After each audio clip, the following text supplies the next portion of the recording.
Jetons un coup d'œil en profondeur sur la guerre entre Gaza et Israël. Shalom, je m'appelle Yair Pinto et je souhaite vous donner un aperçu approfondi de la situation en décomposant les opérations complexes de Tsahal et en partageant quelques réflexions personnelles depuis la ligne de front.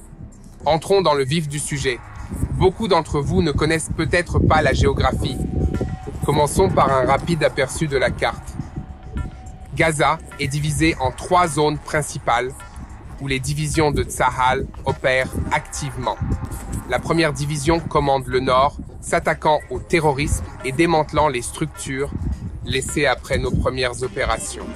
La deuxième division sécurise le corridor entre le nord et le sud de la bande de Gaza. Enfin, la troisième division, dont la présence est la plus importante, se bat dans la région de Han Younes. Les combats sur le terrain sont difficiles. Les incidents récents illustrent les menaces constantes auxquelles nos forces sont confrontées.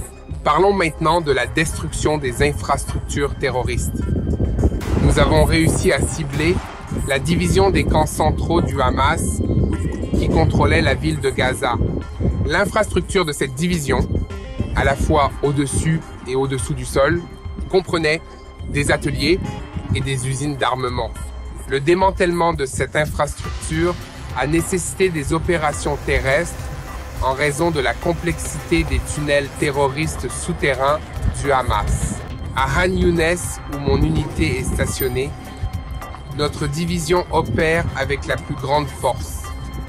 Nous avons étendu nos activités en nous engageant avec des bataillons terroristes et en affrontant des batailles féroces. Malheureusement, il y a eu des pertes, mais ces derniers jours, nous avons éliminé plus de 30 terroristes. La complexité de la situation devient évidente lorsque nous découvrons un vaste réseau de tunnels terroristes souterrains sous Han Younes. Combattre dans ces tunnels est un véritable défi, mais nos forces ont appris à s'adapter en utilisant de nouvelles méthodes et des capacités technologiques uniques à Tsahal. Les forces d'ingénierie en surface et les forces spéciales en sous-sol collaborent efficacement pour contrer cette menace. Et chaque jour, nous apprenons, nous nous améliorons et nous progressons dans la lutte contre l'organisation terroriste clandestine, le Hamas. Il est donc essentiel pour le combat de modifier l'orientation des défis opérationnels et de donner aux soldats la possibilité de rendre visite à leurs proches. La sécurité de nos forces est primordiale et les ajustements opérationnels sont faits en fonction des renseignements, de la localisation et d'autres facteurs. En tant que réserviste, je peux attester que la planification des secours pour les soldats est essentielle, non seulement à Gaza, mais dans toutes les zones de combat.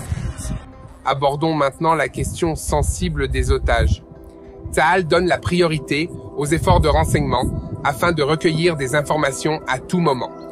Malheureusement, le bilan n'est pas encore complet et nos efforts combinés en matière de renseignement sont consacrés à l'élaboration et à la réalisation de ce bilan. Le retour des Israéliens kidnappés est une priorité absolue, reflétant notre engagement envers le peuple d'Israël. À l'heure actuelle, des mouvements terroristes islamiques radicaux influencés par l'Iran visent à changer l'ordre mondial. La guerre à Gaza représente la volonté de l'Iran de détruire Israël. La résilience du peuple d'Israël et votre soutien renforcent notre détermination. Ensemble, prions pour que les soldats de Tsahal puissent vaincre cette organisation maléfique, le Hamas, au nom du peuple d'Israël, et faisons en sorte que le monde entier devienne un endroit meilleur. Je vous remercie de m'avoir accompagné dans ce voyage à travers les complexités du conflit. Votre soutien nous est précieux. Restez donc à l'écoute pour de nouvelles mises à jour et, en attendant, continuez à prier pour la paix à Jérusalem.